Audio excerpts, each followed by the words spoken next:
UK Prime Minister Keir Starmer has turned down a request to meet Bangladesh Chief Advisor Muhammad Yunus during his recent visit to London. Well, this according to a Financial Times report. The Bangladesh Chief Advisor was in the UK to raise support for efforts to recover what the government claims billions of dollars siphoned off by the deposed regime of Sheikh Hasina.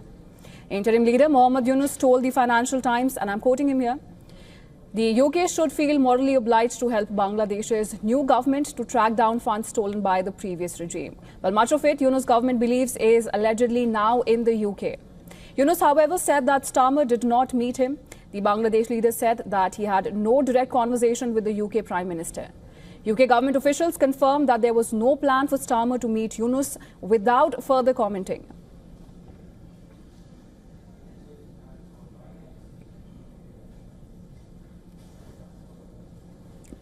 And for more, WION's Assistant Editor for Foreign Affairs, Siddhant Sibal, joins us on the broadcast.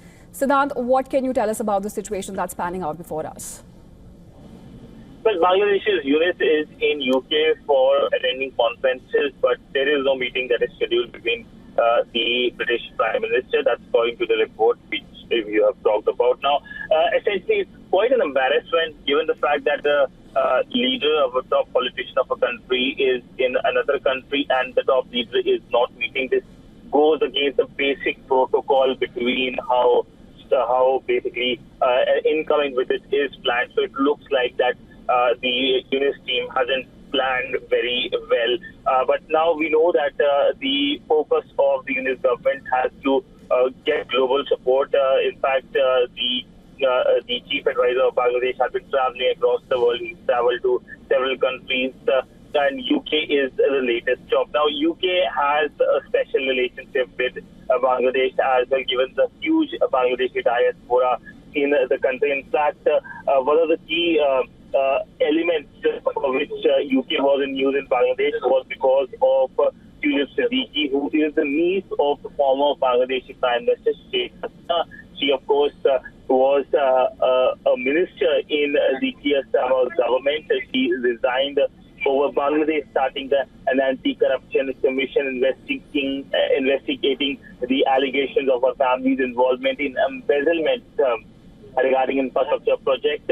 Of course, we know that the UK review found no breach of ministerial code and noted that there is essentially no such direct link between Tulip Siddiq and the alleged case of scam as well. And she, of course, resigned primarily to avoid distracting the government from what was happening in Bangladesh. But all in all, we know that Yunus government has been trying to get support. In fact, yesterday, Yunus had addressed a think tank in Bangladesh, in UK, and in that address, he made certain remarks, especially on India, on Sheikh Hasina's expedition as well.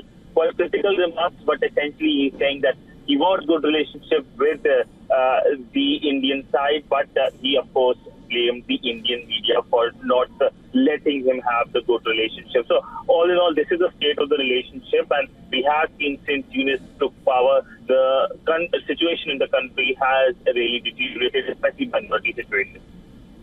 Right. Thanks, Siddharth, for joining us and bringing us that report.